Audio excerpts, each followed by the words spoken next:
Nih dengerin.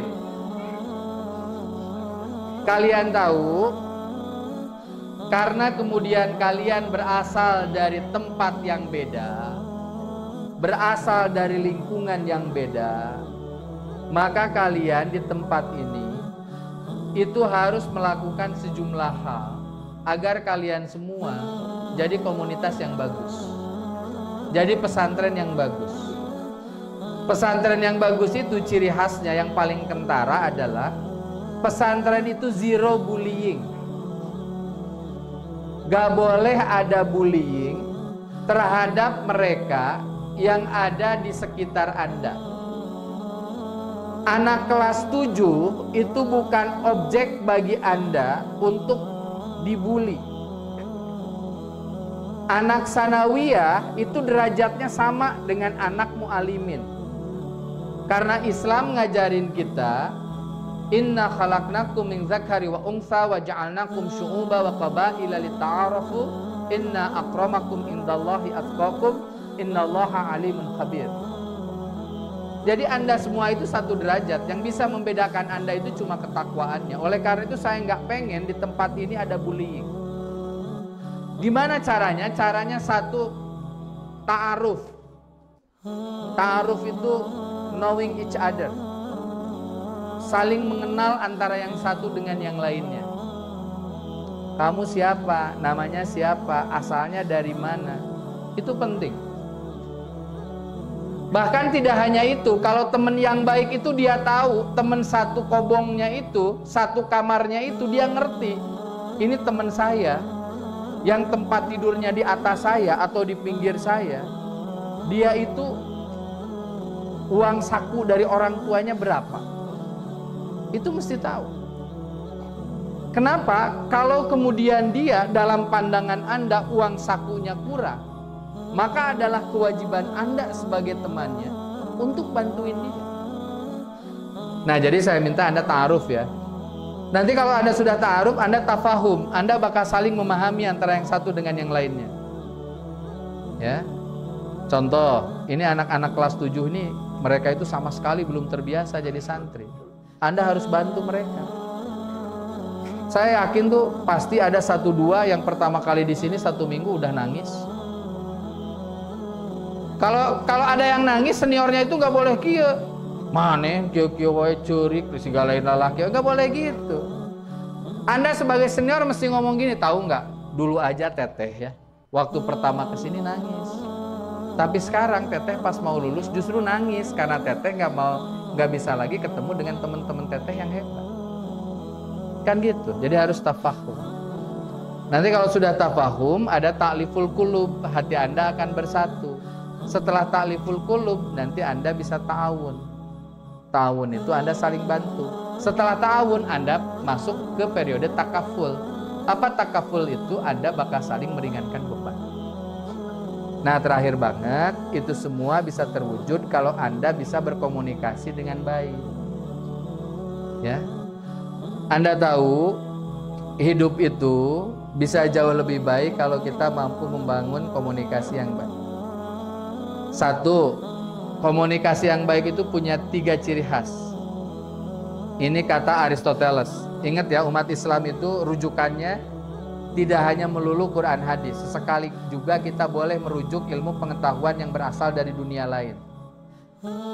Aristoteles itu bapaknya filsafat. Beliau pernah menyampaikan, komunikasi yang baik itu harus memenuhi 3 syarat. Etos, logos, dan patos. Apa?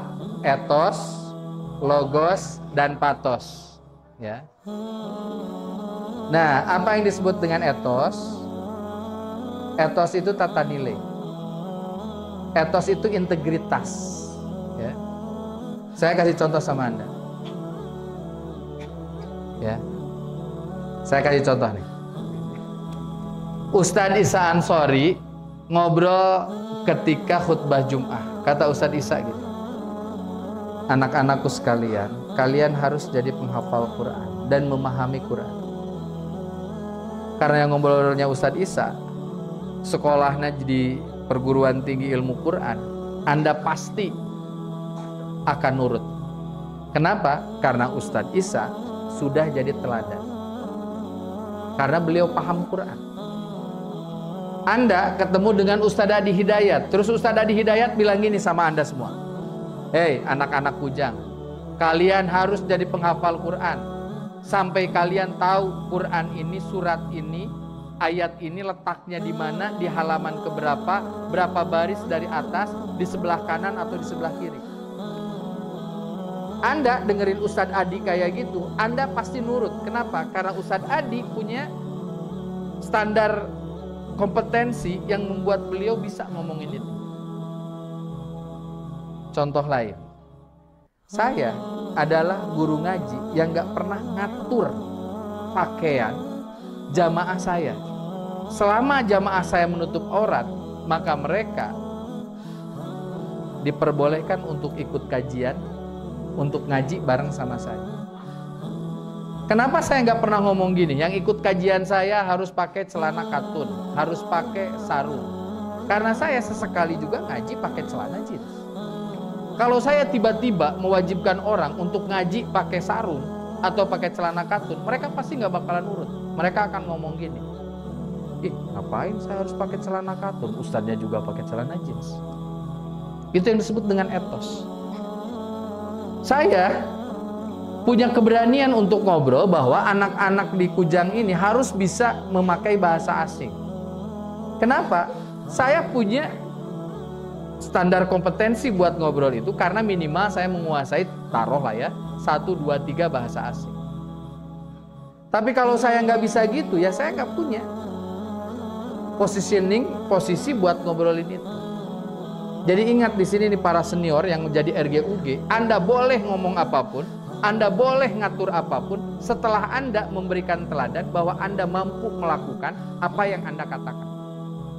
Makanya di Quran itu kan ada kalimat gini, kaburamatan indallahi an taqulu ma la taf'alun. Besar murka Allah bagi mereka yang hanya bisa berkata tapi tidak bisa merealisasikan katanya itu dalam tindakan yang nyata. Maka Nabi itu kalau nyuruh sholat, Nabi katakan begini, Shollu kama ra'aitumuni usolli. Sholatlah kamu sebagaimana kamu melihat aku sholat. Jadi Nabi jadi teladan.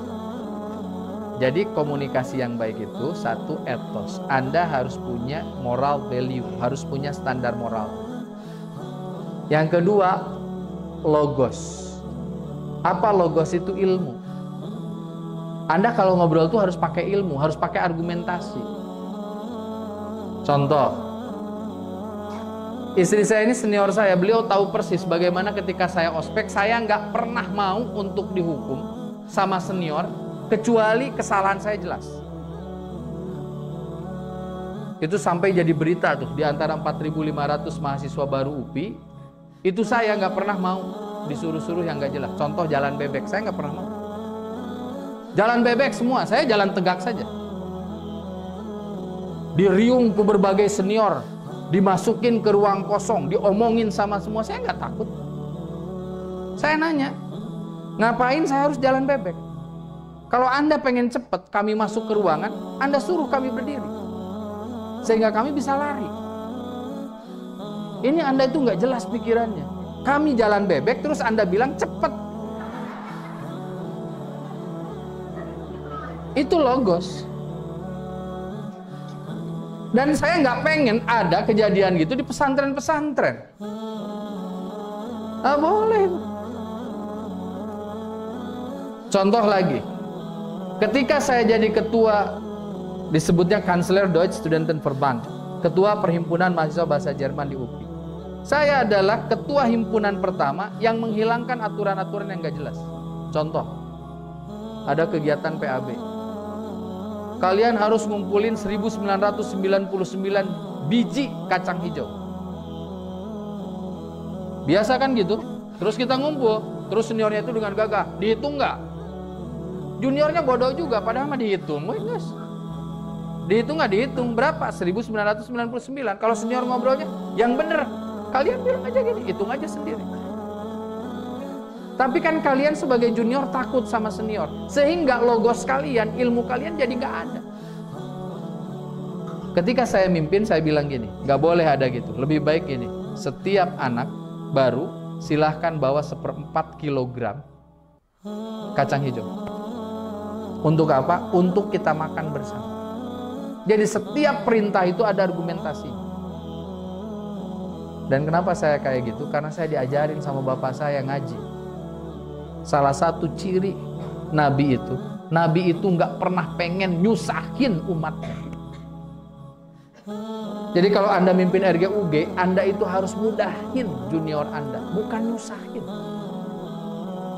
Dan jangan pernah punya logika ini, Ustadz kan sengaja disusahin teh biar dia teh kan punya energi. Jadi dia teh punya usaha. Enggak. Justru kebanyakan orang jadi punya trauma. Ini bahaya. Saya kasih tahu sama Anda ya. Ini hasil riset terbaru Fakultas Psikologi UI. Dan ini saya sampaikan di depan para asatid agar para asatid paham. Hasil riset psikologi UI hari ini, dari 10 remaja Indonesia, 1 orang diantaranya kesehatan mentalnya terganggu. Bayangin kalau di sini ada 100 atau 200 orang, berarti 20 kesehatan mentalnya terganggu. Ada mental disorder. Oleh karena itu harus hati-hati. Itu logos. Logos juga artinya Anda tahu undak usuk basa. Ngobrol ke ustadz kayak gimana, ngobrol ke senior kayak gimana, ngobrol ke junior kayak gimana. Itu harus ada adab. Maaf ya, nih saya bandingin nih. Biar kita juga belajar dari orang. Saya diundang ke pesantren Fauzan di Garut. Santrinya 3.000 orang. Anda tahu, mobil saya baru masuk di gerbang, itu santri yang baru beres sholat, itu mereka semuanya diem, lalu kemudian mereka gini. Mereka semua gini. Dan mereka nunduk.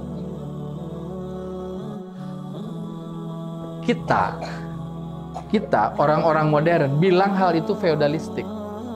Feodal banget Ustaz. Kenapa harus kayak gitu? Tapi di sisi lain saya ngelihat itu adab. Lalu saya itu jadi pembicara di aula yang sangat besar. Ada santri yang terlambat. Santri itu masuk dari depan, itu sudah kemudian dia langsung deku kayak tadi, dan dia berjalannya itu sambil ngesot sebagai bentuk penghormatan. Dia pakai motor, ustadznya jalan kaki dengan santai, sad di payun. Kalau di tempat-tempat lain itu enggak. Kalau dia pakai motor, ustadznya jalan kaki, pilihannya 2. Ustadznya diajak naik, kalau enggak dia pegang motornya, dituntun motornya jalan bareng sama ustadz. Itu adab. Dan saya, meskipun saya orang Persis, saya adalah orang yang percaya bahwa ustadz itu memberikan berkah. Jadi wasail berkah Allah turun sama kita. Karena ustadz itu sama seperti orang tua yang ada di pondok kita. Jadi Anda nih yang mulai kelas 7, mulailah belajar menghormati ustadz-ustadz Anda dengan cara yang jauh lebih baik. Ngobrol ke ustadz itu ada adab yang beda dengan ngobrol ke yang lain. Kedua, Anda yang junior ngobrol sama senior itu harus pakai adab. Harus pakai adab. Punten teh. Kalau sudah ngantri makan, ada senior. Itu pilihan. Yang keren itu kan gini, juniornya kayak gini. Ih, itu di belakang ada senior saya, teh bade ti payun. Tapi seniornya karena dia sayang sama juniornya, dia ngerti juga. Gak usah, kamu kan ngantrinya dulu. Ini kayak basa-basi. Tapi dalam soal adab ini tuh penting. Lalu kemudian berikutnya dalam konteks logos ini, kalau Anda pakai ilmu pengetahuan, Anda belajar dina bahasa Sunda nama undak usuk basa. Anda harus pakai itu. Sim kuring neda, ustad tuang, hayam nyatu. Itu undak usuk basa. Jadi kalau Anda di tempat ini pakai bahasa Sunda, pakailah bahasa Sunda yang benar. Kalau Anda pakai bahasa Indonesia, pakai juga bahasa Indonesia yang benar. Karena dalam bahasa Indonesia meskipun tidak ada undak usuk basa, dalam bahasa Indonesia juga ada nilai rasa. Maka kan kalau ke ustadz bilangnya beliau, kalau ke teman sendiri dia. Itu adalah cara kita berbahasa. Jadi biasain tuh komunikasi bagus. Lalu kemudian yang terakhir patos. Patos itu apa? Ngobrol itu harus pakai rasa. Harus pakai rasa. Harus melibatkan welas asih ngobrol. Ya, saya sering ditanya tuh sama beberapa jamaah. Ustadz, kenapa sih Ustadz itu kalau nulis caption itu pasti isinya itu tentang sifat welas asih? Saya pengen jawab ya.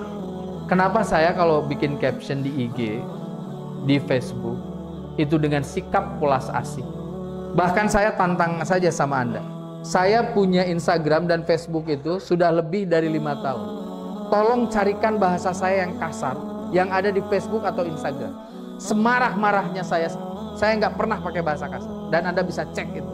Saya nggak pernah hapus. Kenapa? Karena saya diajarin ngobrol itu harus pakai nilai rasa. Nilai rasa itu contoh gini ya. Komunikasi itu harus pakai empati. Contoh, ada anak yang tadi ya, yang lagi rindu sama orang tuanya. Terus dia diem aja. Itu kan nggak boleh Anda tiba-tiba punten ya didegungkeun sirah. Cicing wae atuh ulin siganu lain, tong ceurik wae. Nggak bisa gitu. Kenapa sih senior tuh nggak gini, dia lagi ngahulang duduk gitu. Anda tuh duduk di pinggirnya. Dan Anda nanya, kangen ya sama orang tua? Sama kok. Juga kangen dulu. Cerita ya. Dulu tuh ketika pertama kali masuk Kujang tuh nggak boleh nelpon, nggak enak banget. Tapi ternyata kalau terus dibiasain menjadi biasa nggak sekarang. Nah itu harus ada, harus ada.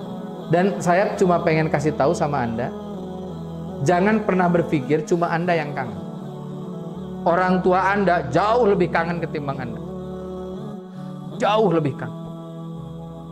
Jadi jangan dikira orang tua Anda nempatin di tempat ini tuh nggak berat. Orang tua Anda itu berat sekali nempatin Anda di tempat ini. Tapi izinkan saya menyampaikan, kenapa orang tua Anda harus melawan beratnya rindu sama Anda?